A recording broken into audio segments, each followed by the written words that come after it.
In today's video, I am going to teach you how to show or hide the ribbon in Excel. The ribbon is the toolbar area at the top of the Excel window. It contains the tabs and command buttons that you use for tasks like formatting, inserting items, and working with data.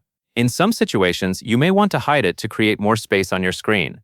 At other times, you may want to bring it back so all of the tools are fully visible and easy to access. To hide the ribbon, go to the top of the Excel window and look for any active tab name. This can be a tab such as Home, Insert, or Data. Once you see one of those tab names, simply double-click it. As soon as you do that, the command buttons under the tabs will disappear, the ribbon will collapse, and only the tab names will remain visible across the top of the screen. This is useful if you want a cleaner workspace or need more room to view your spreadsheet. Hiding the ribbon does not remove any features from Excel. It only minimizes the toolbar so it takes up less space. The tabs are still there, which means you can still access the ribbon when needed. If you want to show the ribbon again, go back to any tab name at the top and double-click it one more time.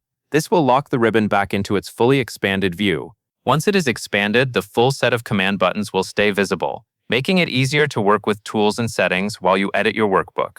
A helpful tip is to make sure you are double-clicking directly on the tab name itself, not in an empty area near the top of the window. If the ribbon does not change right away, try again with a quick double-click on a tab like Home or Insert. That is really all you need to do. Double-click a tab to hide the ribbon, and double-click a tab again to show it.